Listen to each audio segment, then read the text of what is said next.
अस्सलाम वालेकुम। Today we are discussing the next lecture of this chapter that is neostigmine. ठीक है, इसको स्टार्ट करते हैं। पहले हम समझेंगे इसके स्ट्रक्चर को, दैन हम मूव करेंगे बुक की तरफ। ठीक है, बुक क्या कह रही है। अगर हम देखें इसके स्ट्रक्चर को तो आपको क्या दिख रहा है, आपको लेफ्ट साइड पर इस स्ट्रक्चर के क्या दिख रहा है, ऑक्सीजन दिख रहा है, बिल्कुल दिख रहा है। साथ में क्या दिख रहा है आपको, कार्बोनाइल ग्रुप दिख रहा है, सी लेवल बॉन्ड है उसको हम कहते हैं कार्बोनाइल ग्रुप। ठीक है, फिर आपको उसके साथ क्या दिख रहा है, आपको उसके साथ दिख रहा है नाइट्रोजन, और नाइट्रोजन के साथ क्या अटैच्ड हुए हैं, 2 मिथाइल ग्रुप। ठीक है, CH3 ऐसा ही है। ठीक है, केमिस्ट्री में अगर हम कार्बोनाइल ग्रुप के एक तरफ क्या हो, नाइट्रोजन हो, नाइट्रोजन दिख रहा है आपको, ठीक है, और दूसरी तरफ क्या हो, ऑक्सीजन, तो इस पूरे हम उसको कहते हैं, इसको हम कहते हैं कार्बामिक एसिड। क्या कहते हैं, कार्बामिक एसिड। ठीक है, कार्बामिक एसिड ईस्टर लिंकेज कहते हैं। अब ये बात हम जानते हैं कि जो एसिटाइल कोलिन स्टीरेज एंजाइम, इसके पास क्या है, 2 पॉकेट्स होती हैं, एक एनाइनिक पॉकेट होती है और एक स्टीरिक साइट होती है। ठीक है, तो हम अगर कंपेयर करें, फॉर एग्जाम्पल मेरे पास ये है एसिटाइल कोलिन का स्ट्रक्चर। ठीक है, तो आपको इसमें क्या दिख रहा है, आपको दिख रहा है नाइट्रोजन के ऊपर पॉजिटिव लगा हुआ है। ठीक है, नाइट्रोजन ने 4 बॉन्ड बनाए हुए हैं, देखे ना, 1 2 3 4, इसलिए पॉजिटिव लगा हुआ है। ठीक है, पॉजिटिव चार्ज लगा हुआ है, और साथ में 3 मिथाइल ग्रुप अटैच है। ऐसा ही है, जबकि नियोस्टिग्मेंट के स्ट्रक्चर को देखें तो आपको उसमें क्या दिख रहा है, आपको दिख रहा है नाइट्रोजन पर पॉजिटिव दिख रहा है बिल्कुल, और नाइट्रोजन यहाँ भी क्या बनाए हुए हैं, 4 बॉन्ड बनाए हुए हैं। ठीक है, यानी कि 3 मिथाइल ग्रुप अटैच है और एक बॉन्ड बनाया है बेंजीन के साथ। जबकि यहाँ देखें, यहाँ हमारे पास 3 मिथाइल ग्रुप अटैच है और एक बॉन्ड बनाया हुआ है सिंपल कार्बन है। ठीक है, ऐसा ही है ना।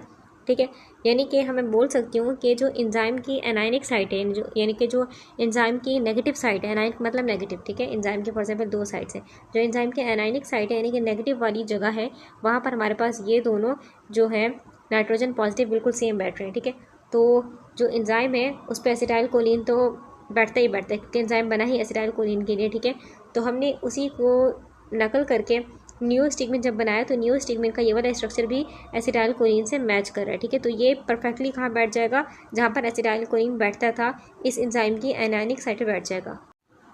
अब यहाँ एंजाइम की दूसरी मेन पॉकेट को देखें, इसको हम कहते हैं स्टीरेटिक साइट। ठीक है, स्टीरेटिक साइट ये बेसिकली वो पॉकेट है जो कि क्या करती है, ईस्टर बॉन्ड को तोड़ती है। ठीक है, अगर हम देखें एसिटाइल कोलिन के स्ट्रक्चर में, तो आपको क्या दिख रहा है, आपको दिख रहा है राइट साइड पर आपको एक क्या दिख रहा है, ऑर्डिनरी आपको ईस्टर लिंकेज दिख रहा है, यानी कि कार्बोनाइल ग्रुप, साथ में क्या अटैच्ड है, ऑक्सीजन, साथ में क्या अटैच्ड है, एक मिथाइल ग्रुप। ऐसा ही है, जबकि नियोस्टिग्मेंट के आप स्ट्रक्चर में देखें तो आपको दिख रहा है मिथाइल कार्बोनाइल ग्रुप दिख रहा है बिल्कुल, साथ में क्या ऑक्सीजन अटैच है, साथ में क्या है, 2 हमारे पास मिथाइल ग्रुप अटैच है by the help of nitrogen. ऐसा ही है।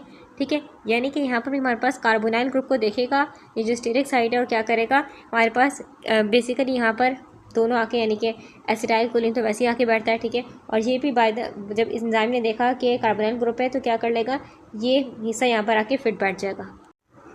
अगर मैं और प्रिसाइज होकर बोलूँ तो मेरा मतलब ये है, देखें एंजाइम जो है, एंजाइम की जो स्टीरेटिक साइट है हमारे पास, ठीक है, यहाँ पर जो अमाइनो एसिड होता है, अगर हम बात करें सीरीन अमाइनो एसिड, ठीक है, हमने अपने पिछले लेक्चर में जो फाइलोस्टिग्मीन का लेक्चर था उसमें डिस्कस किया था। ठीक है, तो वहाँ पर जो सीरीन अमाइनो एसिड है वो क्या करेगा, वो जब देखेगा कार्बोनाइल ग्रुप इसमें है, ठीक है, तो वो क्या समझेगा, एसिटाइल कोलिन है, और क्या कर लेगा, यहाँ पर आने की यानी कि फिट बैठने की दे देगा परमिशन। ठीक है, अनदर इंपॉर्टेंट थिंग कि आपको दिख रहा होगा कि नियोस्टिग्मेंट के स्ट्रक्चर में क्या आपको बेंजीन रिंग दिख रही है। ये बेंजीन रिंग क्या कर रही है, स्ट्रक्चर को स्टेबिलिटी दे रही है, यानी कि मजबूती दे रही है। ठीक है, अच्छा हमारे जहन में सवाल आ सकता है, बेंजीन रिंग ऐसा क्या कर रही है। देखें, हमारे जो एसिटाइल कोलिन है, हमारे पास एंजाइम एसिटाइल कोलिन स्टीरेस एंजाइम, उसकी 2 पॉकेट है हम जानते हैं। ठीक है, यानी कि एक एनाइनिक पॉकेट है हमारे पास और एक क्या है, स्टीरेटिक साइट। ऐसा ही है ना। ठीक है, अब इन दोनों पॉकेट के दरमियान क्या होता है, बेसिकली एक खास एटॉमिक लेवल पर डिस्टेंस होता है। ठीक है, एक खास फासला होता है जो बिल्कुल फिक्स होता है। ठीक है, हमारा जो नेचुरल एसिटाइल कोलिन है, अगर हम उसके स्ट्रक्चर को देखें तो बिल्कुल हमारे पास एक फ्लेक्सिबल है। ठीक है, इसमें कहीं आपको दिख नहीं रहा, कोई बेंजीन रिंग वगैरह नहीं दिख रही, यानी कि बिल्कुल फ्लेक्सिबल है, ये आराम से क्या हो जाएगा, यहाँ पर जाएगा, और जो पॉकेट्स हैं इनमें क्या हो जाएगा, आराम से फिट हो जाएगा। ठीक है, ऐसा ही होगा। ठीक है, लेकिन हम अगर इसके स्ट्रक्चर को देखें तो इसके स्ट्रक्चर को जब साइंटिस्ट ने बनाया लैब में, ठीक है, तो क्या किया उन्होंने, तो उन्होंने बेंजीन रिंग अटैच किया। बेंजीन रिंग इसलिए डाली बेसिकली क्योंकि बेंजीन रिंग क्या करेगी, एक रिजिड एक फ्लेक्सिबिलिटी नहीं फराहम करी, बेंजीन रिंग एक रिजिड स्ट्रक्चर फराहम करी, यानी कि एक सख्त स्ट्रक्चर फराहम करिए। ठीक है, और इसी बेंजीन रिंग ने क्या किया, जो राइट साइड वाला पॉजिटिव हमारे पास नाइट्रोजन है, ठीक है, और लेफ्ट साइड वाला जो हमारे पास कार्बोनाइल ग्रुप है, ठीक है, उनके दरमियान क्या कर दिया, उनके दरमियान डिस्टेंस को बिल्कुल एक उसमें लॉक कर दिया। ठीक है, और इसी लॉक डिस्टेंस की वजह से क्या हुआ हमारे पास कि नियोस्टिग्मेंट जब पहुँचेगी एंजाइम के पास तो फ्लेक्सिबल तो नहीं है। ठीक है, इसके जो डिस्टेंस है वो पहले से लॉक है, तो आराम से क्या हो जाएगी, आराम से फिट बैठ जाएगी, जबकि एसिटाइल कोलिन थोड़ा फ्लेक्सिबिलिटी से आके फिर फिट होती है, जबकि ये हमारे पास हमने पहले ही डिस्टेंस लॉक कर। अब एक और इंपॉर्टेंट बात बस याद रखें, इसके बाद हम मूव करते हैं अपनी फर्स्ट लाइन की तरफ। ठीक है, यहाँ पर लिखा हुआ है नाइट्रोजन के ऊपर पॉजिटिव चार्ज लगा हुआ है। ऐसा ही है, देखिए नाइट्रोजन 3 बॉन्ड बना सकते हैं, हम जानते हैं। ठीक है, नाइट्रोजन यहाँ कितने बॉन्ड बनाए हुए हैं, 4 बॉन्ड बनाए हुए हैं, इसलिए इसके ऊपर चार्ज क्या आ गया, पॉजिटिव। ठीक है, और इसी हमारे पास स्ट्रक्चर की वजह से यानी कि अब ये क्या हो गया, अब टर्शियरी मतलब 3 बॉन्ड बनाए हुए हैं। अब ये क्या हो गया, क्वाटरनरी मतलब 4 बॉन्ड बनाए हुए इसने। ठीक है, तो इसी क्वाटरनरी नाइट्रोजन की वजह से क्या होता है, हमारे पास ये दिमाग को, जो दिमाग की ब्लड ब्रेन बैरियर है उसको क्रॉस नहीं कर पाता, यानी कि दिमाग के अंदर ये नहीं घुस पाता। ठीक है, तो ये इंपॉर्टेंट सवाल आ सकता है। ठीक है, अगर मैं फॉर एग्जाम्पल पूछूं कि न्यूरोस्टिग्मिन किसकी वजह से ब्लड ब्रेन बैरियर को क्रॉस नहीं कर पाता, आपका आंसर क्या होना चाहिए, बिकॉज ऑफ क्वाटरनरी नाइट्रोजन। अच्छा, हमारे पास जो न्यूरोस्टिग्मिन ड्रग है, हमारे पास ये एक सिंथेटिक कंपाउंड है, यानी कि हमने कोई नेचुरल पौधे से हासिल नहीं किया, कुदरती नहीं मिल रहा हमें, हमने क्या किया, इसको लेबॉर्ट्री में खुद बनाया है। ठीक है, डिज़ाइन किया। और अगर स्ट्रक्चर के हिसाब से बात करें तो बेसिकली ये क्या है, कार्बोनिक एसिड ईस्टर है। कार्बोनिक एसिड ईस्टर क्यों है, ये कार्बोनाइल ग्रुप है। ठीक है, ये पूरा ऐसा क्या कहेगा, कार्बोनिक एसिड का कहलाएगा, कार्बोनिक एसिड से बात की हमने अभी। ठीक है, और ये बेसिकली हमारे पास कौन सा हिस्सा है, अल्कोहल वाला हिस्सा है। ठीक है, तो अल्कोहल और हमारे पास एसिड जब मिलते हैं तो बॉन्ड कौन सा बनता है, ईस्टर बॉन्ड बनता है, इसलिए हम इसको कहते हैं कार्बोनिक ईस्टर। ठीक है, कार्बोनिक ईस्टर को ही हम शॉर्ट में कहते हैं कार्बामेट। ठीक है, तो अगर मैं कहूँ कार्बामेट स्ट्रक्चर है या फिर इसका कार्बामिक एसिड ईस्टर है, दोनों बात एक ही होगी। अब यहाँ देखें फर्स्ट सेंटेंस में क्या लिखा जा रहा है कि neostigmine is synthetic compound that is also a carbonic acid ester, यानी कि हमारे पास ये ड्रग क्या है, एक सिंथेटिक है, यानी कि इसको नेचुरली पौधे से हासिल नहीं किया गया, बल्कि हमारे पास इसको लैब में बनाया गया है। ठीक है, इसको लैब में डिज़ाइन किया गया है। ठीक है, और स्ट्रक्चर के हवाले से बात करें तो बेसिकली ये क्या है, हमारे पास कार्बोनिक एसिड ईस्टर है, जिसको हम शॉर्ट में कहते हैं कार्बामेट। यहाँ ज़हन में सवाल आ सकता है हमारे कि न्यूरोस्टिग्मिन जो है, इसका स्ट्रक्चर किसको देखते हुए बनाया गया। ठीक है, तो बेसिकली इसको डिज़ाइन किया गया फाइजोस्टिग्मिन के स्ट्रक्चर को देखते हुए। ठीक है, फाइजोस्टिग्मिन ड्रग जो थी हमारे पास, ये सही तरीके से यानी कि अच्छे तरीके से क्या करी थी, एसिटाइल कोलिन स्टीरेज एंजाइम को ब्लॉक करी थी, लेकिन मसला ये था कि ये दिमाग में जा रही थी, यानी कि ब्लड ब्रेन बैरियर को क्रॉस कर पा रही थी, ईजिली क्रॉस कर रही थी। ठीक है, तो इस चीज़ को ख़त्म करना था। इस चीज़ को ख़त्म करने के लिए क्या किया गया, इस न्यूरोस्टिग्मिन ड्रग को डिज़ाइन किया गया, यानी कि इसके स्ट्रक्चर में कुछ मॉडिफिकेशन की गई, कुछ तब्दीलियाँ की गई, तभी ये ड्रग न्यूरोस्टिग्मिन बन गई। अब यहाँ पूरी कहानी समझते हैं, देखें होता क्या है। अगर हम बात करें फाइजोस्टिग्मिन ड्रग की, तो फाइजोस्टिग्मिन ड्रग के स्ट्रक्चर में जो नाइट्रोजन था, ठीक है, वो बॉडी के अलग अलग हिस्सों में जाके क्या कर रहा था, अपनी शक्ल बदल रहा था।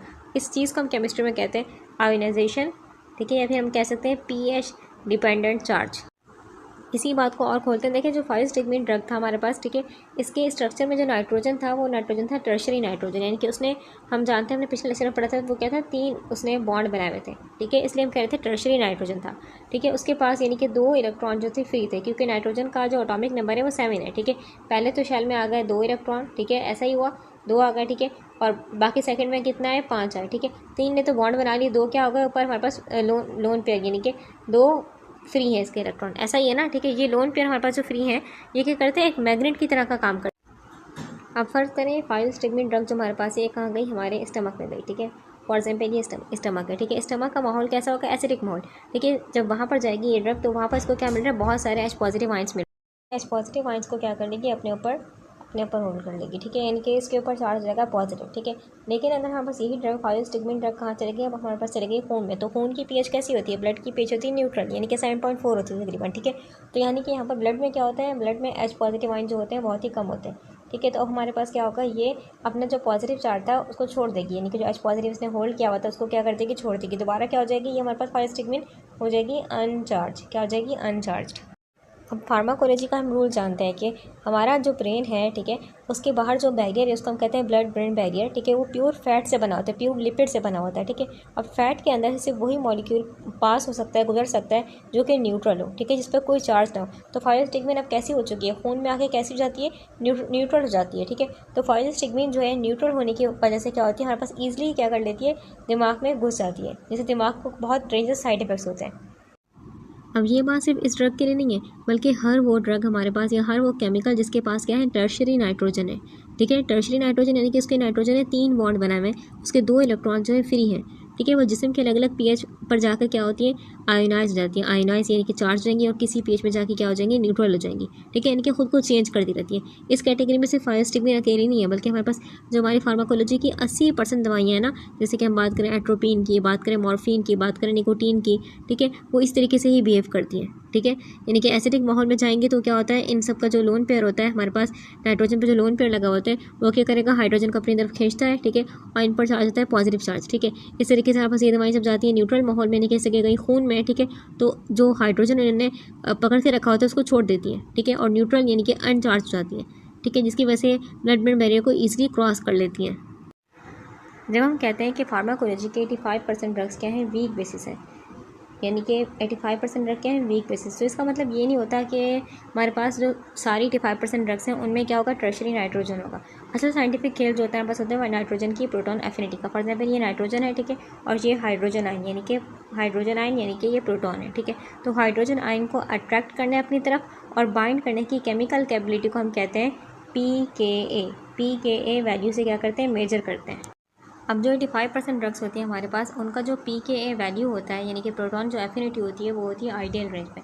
आइडियल रेंज कितनी होती है, PKA वैल्यू की आइडियल रेंज है 7 से 9 तक, ठीक है, यानी कि इन 85% ड्रग की क्या है, PKA वैल्यू आइडियल रेंज में, ठीक है, तो यानी कि जब ये जाती है स्टमक में तो वहाँ पर जाके क्या होती है, यहाँ पर जाके चार्ज जाएंगी, आयनाइज जाएंगी, इस तरीके से जब हो जाएंगी खून में तो खून में जाके क्या हो जाएंगी हमारे पास, वो हो जाएंगी अनआयनाइज यानी कि न्यूट्रल हो जाएंगी, ठीक है, क्योंकि इनका PKA वैल्यू क्या है, आइडियल रेंज में, ठीक है, इसलिए खून में जाके क्या बनाती हैं, एक परफेक्ट हम बोल सकते हैं डायनेमिक इक्विलिब्रियम बनाती हैं, और ये न्यूट्रल होकर क्या कर लेती है, न्यूट्रल होकर ब्लड ब्रेन बैरियर को क्रॉस करके दिमाग तक पहुंच जाती है। लेकिन यहाँ पर एक और ज़रूरी बात याद रखने के काबिल है, क्योंकि दवाइयाँ क्या होती हैं अपने आइडियल स्ट्रक्चर और नाइट्रोजन की वजह से क्या होता है ब्रेन में दाखिल हो जाती हैं, ठीक है, इसलिए नॉर्मल जो थेराप्यूटिक डोज होती है वहाँ उस पर भी क्या करेंगे, सेंट्रल साइड इफेक्ट्स पैदा करती हैं। जैसे कि अगर हम बात करें एंटी हिस्टामिन्स की जो कि एलर्जी की दवाई, ठीक है, ये दिमाग में घुसकर क्या करती है, नींद वाली कैफे पैदा करती है, यानी कि ड्रॉजीनेस होती है, ठीक है, इसके इस्तेमाल से। इस तरीके से हम बात करें मॉर्फिन की, तो मॉर्फिन नॉर्मल डोज पर क्या करती है, नॉर्मल डोज पर भी क्या करती है, सर दर्द को ठीक करती है, लेकिन इसके साथ क्या होता है, इसके साथ में सिडेशन होती है, यानी कि सिडेशन, ठीक है, और इस तरीके से हम बात करें एट्रोपिन की, एट्रोपिन नॉर्मल डोज पर क्या करिए, रेस्टलेस, मरीज बेचैन होने लग जाता है, ठीक है, यानी कि दिमाग को ट्रिगर करती हैं, ठीक है, रेस्टलेस होता है और कन्फ्यूजन का शिकार हो जाता है एट्रोपिन के इस्तेमाल से मरीज, ठीक है। इसके मुकाबले में अगर हम बात करें जो बाकी 15% दवाइयाँ हैं, ठीक है, वो ऐसी हैं जो खून में जाएंगी, खून के जो फिजियोलॉजिकल pH यानी कि अगर हम बात करें हमारी ब्लड का pH कितना है, 7.4 है ना, 7.4 पर यानी कि फॉर एग्जाम्पल मेरी ब्लड है, ठीक है, यहाँ पर आ गई, ठीक है, ये यहाँ पर आने के बाद भी क्या हो जाएंगी, ये खुद को अनआयनाइज यानी कि न्यूट्रल नहीं करेंगी, ठीक है, आप न्यूट्रल नहीं करेंगी, जो फॉर्म थी इनकी उसी फॉर्म में रहेंगी। फॉर एग्जाम्पल अगर टर्शरी नाइट्रोजन था लगा तो टर्शरी नाइट्रोजन ही रहेगा, ठीक है, इसी वजह से दिमाग में नहीं जा पाती, ठीक है। इसका रीज़न होता है इनका PKA वैल्यू, इनका जो PKA वैल्यू होता है वो बहुत हाई होता है, एक्सट्रीम होता है, जैसे कि फॉर एग्जाम्पल 11 होगा, फॉर एग्जाम्पल 12 होगा, ये एक बहुत बड़ी हम बोल सकते हैं वैल्यू है, ठीक है, इनका PKA वैल्यू क्या होता है, हाई होता है, प्रोटॉन एफिनिटी क्या होती है, हाई, यानी कि ये खून के न्यूट्रल इन्वायरमेंट में, यानी कि खून का जो pH है न्यूट्रल है, हम जानते हैं 7.4 है, ठीक है, वहाँ पर जाकर भी क्या करेंगे, अपने जो प्रोटॉन है उसको क्या करेंगे, लूज़ नहीं करेंगे, अपने प्रोटॉन को प्रॉपर तरीके से होल्ड करके रखेंगे। अब सेकंड केस देखते हैं, फॉर एग्जाम्पल ये नाइट्रोजन है, ठीक है, इसने बॉन्ड बनाए हुए हैं 4 यानी कि ऑर्डिनरी नाइट्रोजन है, ठीक है, तो इसके ऊपर परमानेंट क्या आ जाएगा, पॉजिटिव चार्ज आ जाएगा, ठीक है, जो किसी भी pH पे चले जाए, किसी भी pH पे जाए, चाहे स्टमक में चाहे इंटेस्टाइन में जाएगा, इसकी जो अपनी वो होगी हमारे पास वो नहीं बदलेगी, यानी कि ये खुद को आयनाइज या अनायनाइज नहीं करेगा, ठीक है, ये स्टमक से लेकर हमारे पास खून में हर जगह क्या हो जाएगा, प्योरली आयनाइज रहेगा, यानी कि पॉजिटिव चार्ज ही इसके ऊपर रहेगा, ठीक है, और जो दिमाग में साइड इफेक्ट्स हो रहे थे वो इस ड्रग के इस्तेमाल से नहीं पैदा होंगे। तो इस बात का फाइनल कंक्लूजन ये है कि सिर्फ नाइट्रोजन का होना काफ़ी नहीं है ड्रग पर, ठीक है, उस ड्रग का फंक्शनल ग्रुप, उसकी स्पेसिफिक PKA वैल्यू, उसकी प्रोटॉन एफिनिटी वगैरह ये सब मिलकर तय करेंगी कि हमारी जो दवा है वो जिस्म में किस जगह जाकर आयनाइज होगी, किस जगह जाकर अनायनाइज होगी, और कब ब्रेन में इंटर होकर क्या करेगी, हमारे पास थेराप्यूटिक डोज के साथ साथ क्या करेगी, साइड इफेक्ट्स पैदा करेगी। अब यहाँ एक इम्पॉर्टेंट सवाल आ सकता है कि न्यूरोस्टिग्मिन का जो स्ट्रक्चर था वो फाइलोस्टिग्मिन को देखते हुए बनाया गया था, तो क्या दोनों का बॉडी में रहने का दौरानिया यानी कि ड्यूरेशन वर्शन सेम होगा? इसका जवाब है नहीं। न्यूरोस्टिग्मिन का जो ड्यूरेशन वर्शन होता है वो शॉर्ट होता है एज़ कम्पेयर टू फाइलोस्टिग्मिन। ऐसा क्यों होता है? क्योंकि न्यूरोस्टिग्मिन हमारे पास जो है इसके स्ट्रक्चर में क्या है, एक क्वाटरनरी नाइट्रोजन है, यानी कि नाइट्रोजन ने 4 बॉन्ड बनाए हुए हैं, ठीक है, नाइट्रोजन ने क्या बॉन्ड बनाए हुए हैं, 4 बॉन्ड बनाए हुए हैं। और जब ये हमारे पास ये स्ट्रक्चर, इसका स्ट्रक्चर कहाँ गया, खून में गया, ठीक है, यानी कि ब्लड में गया, तो वहाँ पर क्या होगा, पानी के बहुत सारे मॉलिक्यूल होंगे, जाहिर सी बात है, ठीक है। तो हमारे पास जो ऑक्सीजन होता है पानी में H2O, उस पर क्या होता है, पार्शियल नेगेटिव चार्ज, जानते हैं ऐसा होता है ना, ठीक है। तो ये पॉजिटिव और ये नेगेटिव क्या हो गया, आपस में अट्रैक्शन होगी, यानी कि न्यूरोस्टिग्मिन के स्ट्रक्चर को वाटर के मॉलिक्यूल क्या होंगे, अब ये पूरा घेर लेंगे, ठीक है। अब इस चीज़ को हम केमिस्ट्री में कहते हैं हाइड्रेशन शेल। क्या कहते हैं? हाइड्रेशन शेल, ठीक है। दूसरी तरफ जो हमारे पास फाइव स्टिग्मेंट ड्रग थी ये ईजिली जाके बॉडी के टिश्यूज़ में, बॉडी के सेल्स में क्या कर रही थी, जा रही थी, ठीक है, यानी कि किडनीज़ को हल्का सा टाइम दे रही थी निकालने में, ठीक है। लेकिन एज़ कम्पेयर टू न्यू स्टिग्मेंट ये हमारे पास क्या है, ये पानी को पसंद करती है, पोलर है, ठीक है, तो ईजिली पानी ने क्या कर लिया, इसके अराउंड अपना एक शेल बना लिया, ठीक है। और किडनी जब खून को फिल्टर करेगी तो ईजिली हमारे पास ये पानी भी तो खून में ना, तो हमारे पास ये ईजिली क्या करेगी, किडनी इसको बॉडी से फिल्टर आउट कर देगी, यानी कि यूरिन के थ्रू बॉडी से बाहर निकाल। तो जब दवा बॉडी से जल्दी निकल रही है तो एंजाइम्स जो होंगे, एंजाइम्स के ब्लॉक होने का जो दौरानिया होगा वो भी कम होगा, क्योंकि फॉरेन फ्रेंड्स को क्या क्या क्या किया जा रहा है, बॉडी से निकाला जा रहा है, ठीक है। अगली बात इसकी बेस के बाद, and reversibly inhibits acetyl choline esterase enzyme in a manner similar to that of physostigmine, यानी कि इसका मतलब ये हुआ कि एसिटाइल कोलिन स्टीरेज एंजाइम जो कि एसिटाइल कोलिन को तोड़ता है, ठीक है, उस एंजाइम को क्या करती है हमारे पास, ये न्यू स्टिग्मीन क्या कर देगी, ब्लॉक कर देगी, ठीक है, थोड़ी देर के लिए ब्लॉक करती है, ठीक है। इसलिए यहाँ पर लिखा हुआ है रिवर्सिबली, परमानेंट नहीं लिखा हुआ, रिवर्सिबली लिखा हुआ है हमारे पास, ठीक है, यानी कि थोड़ी देर के लिए ब्लॉक करती है फिर वहाँ से हट जाती है, ठीक है। अच्छा, ये बात याद रखिएगा, हमारे पास बिल्कुल बाइंड होने का तरीका न्यू स्टिग्मेंट का बिल्कुल सेम फाइजोस्टिग्मीन ड्रग की तरह ही है, सेम वैसी ही है, ठीक है। और सेम वैसी ही होगा कि पानी के मॉलिक्यूल्स क्या करते रहते हैं, इस बॉन्ड को तोड़ने की कोशिश करते रहते हैं, ठीक है, और आखिरकार तोड़ लेते हैं, ठीक है। तो दोनों इसमें ड्रग से मैकेनिज्म बिल्कुल सेम रहेगा। इसके बाद अगली बात लिखी हुई है एक्शंस, यानी कि न्यू स्टिग्मीन जो ड्रग है क्या क्या काम करती है, ठीक है। इसमें क्या लिखा हुआ है, unlike physostigmine neostigmine has a quaternary nitrogen, therefore it is more polar, it is absorbed poorly from the GI tract and does not enter the CNS। देखिए, इस बात को हमने डिस्कस किया है ऊपर अभी, ठीक है, इस बात को हमने डिस्कस किया है अभी ऊपर, ठीक है। लेकिन फिर भी एक और कॉन्सेप्ट जो कि बहुत ही इंपॉर्टेंट है, पता होना चाहिए। देखिए, फाइजोस्टिग्मीन के यहाँ पास क्या है, वाटर सॉल्युबल ड्रग है, ठीक है, ऐसा ही है ना, ठीक है। तो जब हम कहते हैं कि ये ब्लड ब्रेन बैरियर को क्रॉस नहीं कर पाती, हम ऐसा ही कहते हैं, बिल्कुल कहते हैं कि ब्लड ब्रेन बैरियर को ये क्रॉस नहीं कर पाएगी क्योंकि वाटर सॉल्युबल है, ठीक है। लेकिन रियलिटी क्या होती है असल में, क्या है, बिल्कुल भी क्रॉस नहीं कर पाएगी। देखें, हमारे पास फॉर एग्जांपल सेल मेम्ब्रेन जो होती है, हम जानते हैं कि किससे बनी होती है, फैट से बनी होती है, यानी कि लिपिड से बनी हुई। जब हम कहते हैं कि एक लिपिड सॉल्युबल ड्रग है, फॉर एग्जाम्पल मेरे पास ये फाइजोस्टिग्मीन है, न्यू स्टिग्मीन नहीं है, डिफरेंस, ठीक है, मैं बात कर रही हूँ, फॉर एग्जाम्पल ये फाइजोस्टिग्मीन ड्रग है, ठीक है। तो हमारे पास जब ये आएगी तो वो पैसिव डिफ्यूजन के जरिए क्या हो जाएगी, ईजिली क्रॉस कर लेगी इस ब्लड ब्रेन बैरियर को। क्यों, क्योंकि ये जो फैट की बनी हुई, ये भी फैट को पसंद करती है, तो ईजिली क्या हो जाएगा, क्रॉस हो जाएगा, ऐसा ही होगा ना। लेकिन जब फॉर एग्जाम्पल एक वाटर सॉल्युबल ड्रग है, ठीक है, जैसे कि न्यू स्टिग्मीन, ये वाटर सॉल्युबल ड्रग है और हाईली चार्ज है, इनके इस पर चार्ज लगा है, पॉजिटिव चार्ज लगा मैंने, बिल्कुल ऐसा ही है, ठीक है। मेम्ब्रेन के पास आई, इस ब्लड ब्रेन बैरियर के पास, तो होगा क्या, हमारे पास ये क्या करेगा, उसे फिजिकली रिपेल करेगा, ऐसा ही होगा। यानी कि ये दवाइयाँ मेम्ब्रेन को क्रॉस करने की कोशिश ज़रूर करेंगी, ठीक है, लेकिन रेट ऑफ पेनिट्रेशन जो होगा वो हमारे पास बहुत स्लो होगा, कि जिस्म जो होगा, जिस्म में इनका असर ख़त्म होने तक ये क्या करेंगे, ये इसको ना होने के बराबर क्रॉस करेंगे, यानी कि बहुत ही, हम बोल सकते हैं बहुत ही मामूली मिकदार में आखिरकार क्रॉस कर लेंगी, या फिर हम बोल सकते हैं ना होने के बराबर, यानी कि बहुत ही मामूली मिकदार, ठीक है। इसको जहन में रखिएगा, यानी कि कोशिश ज़रूर करती हैं। ये तो बात होगी ब्लड ब्रेन बैरियर की। इस तरीके से अगर हम बात करें बॉडी के सेल्स की मेम्ब्रेन जो होती है वो भी फैट से बनी होती है। तो क्या जो वाटर सॉल्युबल ड्रग है, क्या वो इस मेम्ब्रेन को, बॉडी के सेल्स की मेम्ब्रेन को क्रॉस नहीं कर पाता? तो इसका भी हमारे पास आंसर है। देखिए यहाँ पास होता क्या है, बॉडी के जो सेल्स हैं, ठीक है, बॉडी में जो सेल्स हैं वो उनमें क्या होते हैं, चैनल्स होते हैं, कुछ पोर्स होते हैं, ठीक है। जैसे कि अगर हम बात करें स्मॉल क्या होते हैं, पोर्स, इनको हम कहते हैं एक्वस पोर, ठीक है, एक्वस पोर या एक्वस चैनल भी कहते हैं, ठीक है। अगर कोई वाटर सॉल्युबल मॉलिक्यूल हमारे पास बहुत छोटा है, ठीक है, water soluble molecule water soluble है, बहुत छोटा सा, स्मॉल सा है, तो वो इजीली क्या कर लेगा, इस पोर के थ्रू चला जाएगा, इस सुराख के थ्रू कहाँ चला जाएगा, सेल में जा सकता है। लेकिन न्यू स्टिग्मीन की बात करें तो न्यू स्टिग्मीन हमारे पास क्या है, इसका स्ट्रक्चर जो है वो एक बड़ा ऑर्गेनिक मॉलिक्यूल है, ठीक है। इसमें कार्बनिक ईस्टर है, कार्बनिक एसिड ईस्टर है, एक बेंजीन रिंग है और 3 मिथाइल ग्रुप है। ऐसा ही था ना, छोटा मोटा स्ट्रक्चर नहीं है, ठीक है, यानी कि ईजिली इसको ये क्रॉस नहीं कर पाएगा। यानी कि अगर बोलूँ इन शॉर्ट, ये हमारे पास ये नहीं जा पाएगा इन पोर्स के थ्रू, सेल मेम्ब्रेन सेल के अंदर नहीं जा पाएगा, ठीक है। अच्छा, कुछ वाटर सॉल्युबल चीज़ें हमारे पास ऐसी होती हैं जिनको मेम्ब्रेन के अंदर ले जाने के लिए क्या होते हैं, कुछ स्पेशल ट्रांसपोर्टर्स लगे होते हैं, ठीक है, उन्हें हम कहते हैं कैरियर्स या ट्रांसपोर्ट प्रोटीन्स कहते हैं। जैसे कि अगर हम बात करें ग्लूकोज को ले जाने के लिए क्या होता है, हमारे पास GLUT ट्रांसपोर्टर्स होते हैं, ठीक है। देखिए हम बुक में क्या लिखा है, बुक में लिखा हुआ है कि neostigmine can not enter the CNS, यानी कि न्यू स्टिग्मीन जो है दिमाग में दाखिल नहीं हो सकती। तो इसका मतलब केमिकल एब्सोल्यूट ज़ीरो नहीं है, यानी कि 0.000% ऐसा नहीं है। इसका मतलब है क्लिनिकली इनसिग्निफिकेंट, यानी कि अगर न्यू स्टिग्मीन ड्रग की बहुत ही मामूली सी मिकदार या माइक्रोस्कोपिक मिकदार कोशिश करके चली भी गई CNS तक, ठीक है, यानी कि ब्लड ब्रेन बैरियर को क्रॉस भी कर लिया और पहुंच भी गई ब्रेन तक, ठीक है, लेकिन जो एसिटाइल कोलिन स्टीरेज एंजाइम होगा ब्रेन में, ठीक है, उस पर कोई खास फर्क नहीं पड़ेगा, इसीलिए हम कहते हैं क्लिनिकली इनसिग्निफिकेंट। इसके बाद नेक्स्ट सेंटेंस में लिखा गया है its effect on skeletal muscle is greater than that of physostigmine and it can stimulate contractility before it paralysis.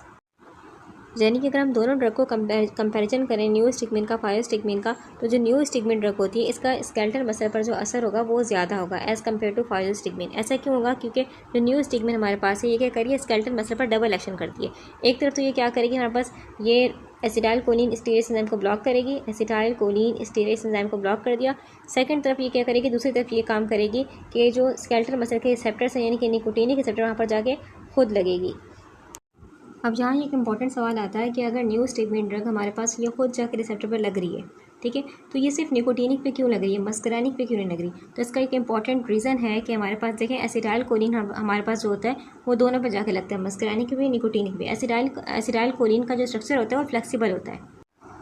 Okay, now look at the muscarinic receptor, look at the nicotinic receptor. ठीक है, acetyl choline का structure क्या है, flexible है, तो इसलिए दोनों पे जाके वो फिट हो जाएगा। ठीक है, दोनों पे फिट बैठ जाएगा। ठीक है, लेकिन अगर हम बात करें मस्करानिक रिसेप्टर की, बात करें निकोटीनिक रिसेप्टर की, इनके हम 3D स्ट्रक्चर को देखें यानी कि प्रोटीन बाइंडिंग को देखें तो वहाँ से फ़र्क नजर आएगा। ठीक है, for example this is the muscarinic receptor. ठीक है, मस्करानिक रिसेप्टर जो होता है बस ये डीप, इसका जो स्ट्रक्चर होगा ठीक है वो डीप होगा, डीप नैरो बाइंडिंग पॉकेट होगी। ठीक है, हम जानते हैं कि मस्करानिक रिसेप्टर क्या है, जी प्रोटीन कपल्ड रिसेप्टर है। ठीक है, अगर हम देखें न्यूस्टिग्मेन का स्ट्रक्चर वो कैसा है, हमारे पास बल्कि है। ठीक है, यानी कि 4 मिथाइल ग्रुप दिख रहे हैं आपको, बेंजीन रिंग दिख रही है, तो एक बल्कि हमारे पास ग्रुप है। ठीक है, वो आराम से यहाँ पर फिट नहीं हो पाएगा। ठीक है, उसका जो स्ट्रक्चर है वो क्या पैदा करेगा, स्टीरिक हिंड्रेंस पैदा करेगा यानी कि रुकावट पैदा करेगा। ठीक है, यानी कि इस छोटे से मस्करानिक रिसेप्टर की जो बाइंडिंग पॉकेट है, जो नैरो बाइंडिंग पॉकेट है, हमारा फिट नहीं हो पाएगा। ठीक है, लेकिन अगर हम बात करें निकोटीनिक रिसेप्टर की, इसके मुकाबले में निकोटीनिक रिसेप्टर कैसे है, लिगेंड गेटेड आयन चैनल है।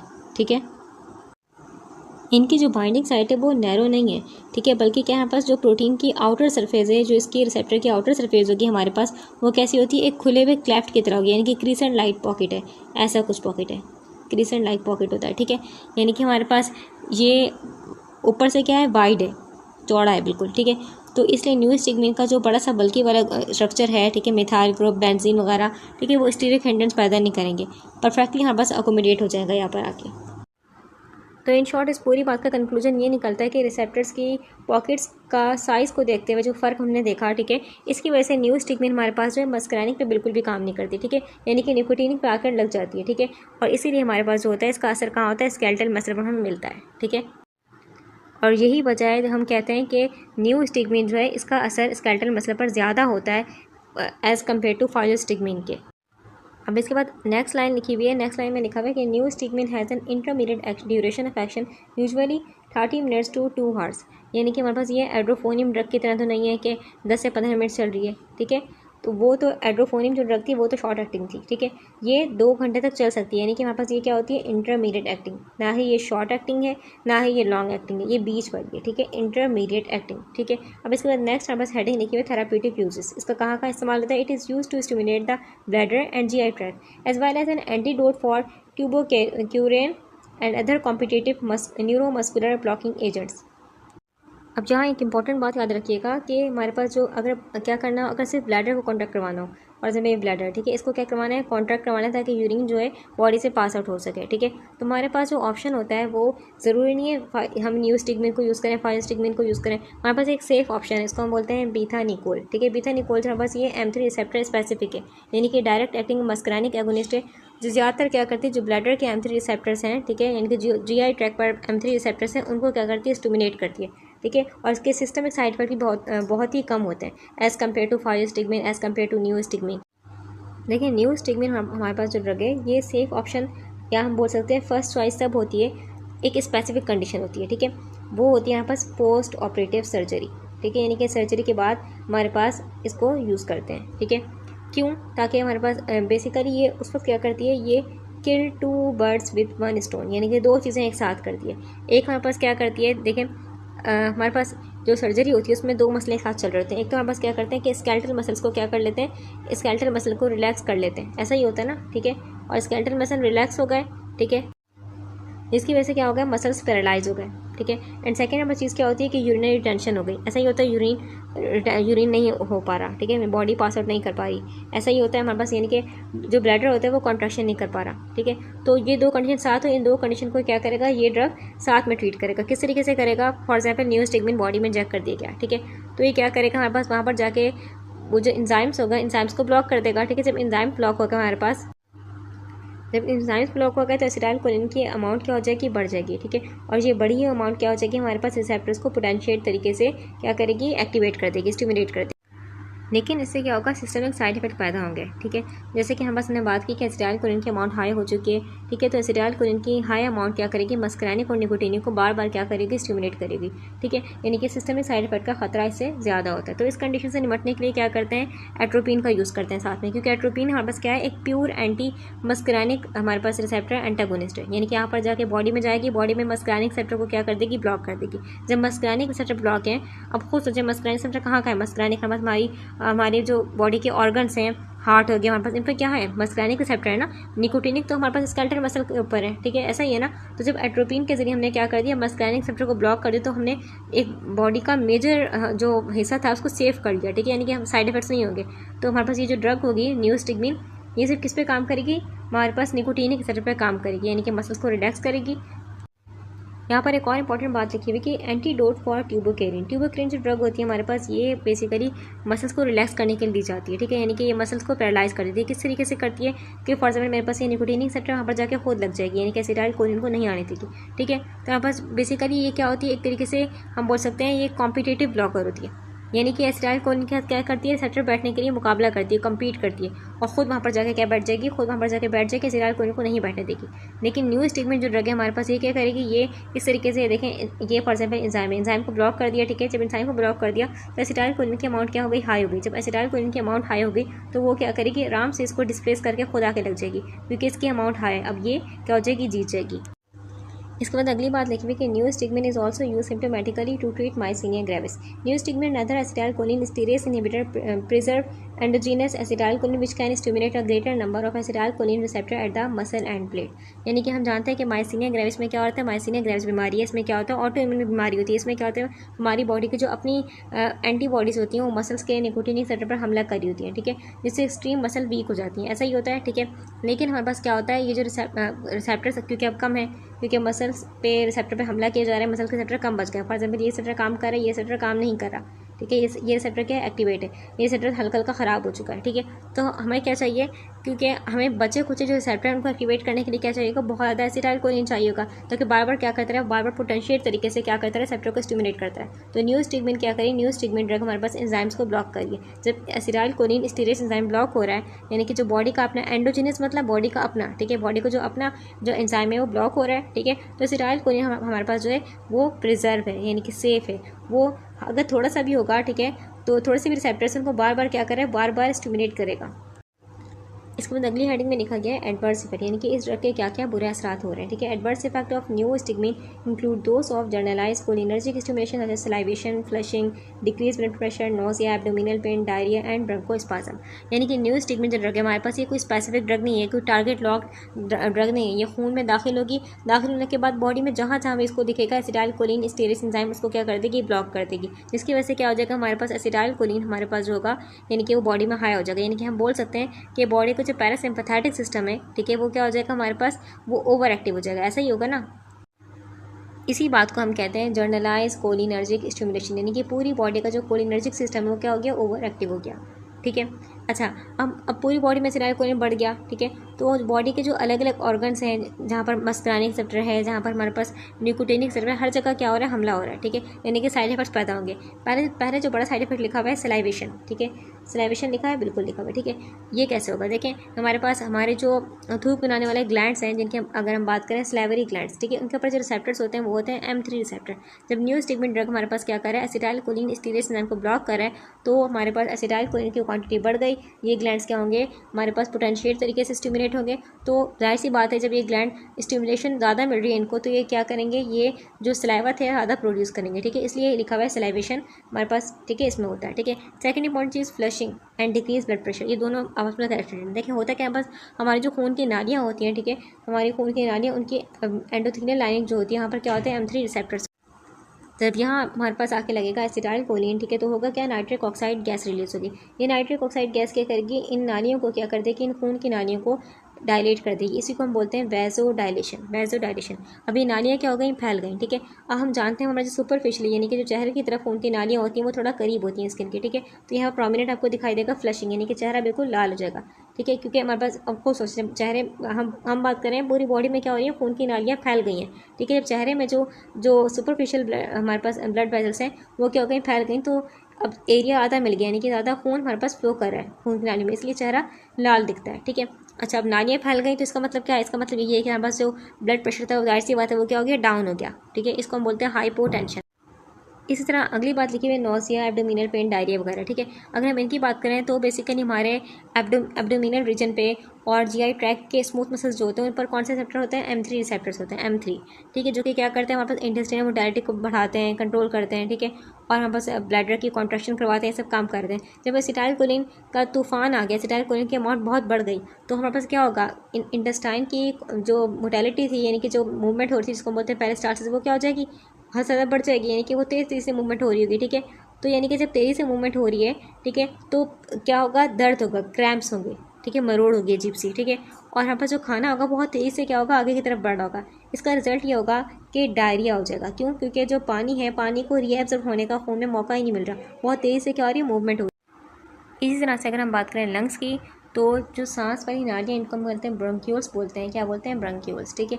यहाँ पर रिसेप्टर कौन से लगे हुए हैं, M3 रिसेप्टर लगे हुए हैं, M3 रिसेप्टर, ठीक है। जब एसिटाइलकोलिन का हमारे पास यहाँ भी हाई अमाउंट हो गई बिकॉज एंजाइम ब्लॉक है, तो होगा क्या, हमारे पास ये रिसेप्टर भी क्या हो रहे हैं, पोटेंशिएट तरीके से स्टिमुलेट हो रहे हैं, ठीक है। तो हमारे जो नालियाँ होंगी, ये सांस की नालियाँ क्या हो जाएंगी, कॉन्स्ट्रिक्ट, इनको हम बोलते हैं ब्रोंको कॉन्स्ट्रिक्शन हो गई, यानी कि ब्रोंको स्पासम हो गया, ठीक है। साथ ये भी होगा कि हमारे जो सिक्रीशंस हो रही होती है, यहाँ पर सिक्रीशन बन रही होती है, बलगम म्यूकस बन रहा होता है, वो भी क्या हो जाएगा, हाई क्वांटिटी बनना शुरू हो जाएगा, जिससे मरीज़ को अगर फॉर एग्जाम्पल एस्थमा का पेशेंट है उसको सांस लेने में क्या होगी, शदीद तकलीफ होगी।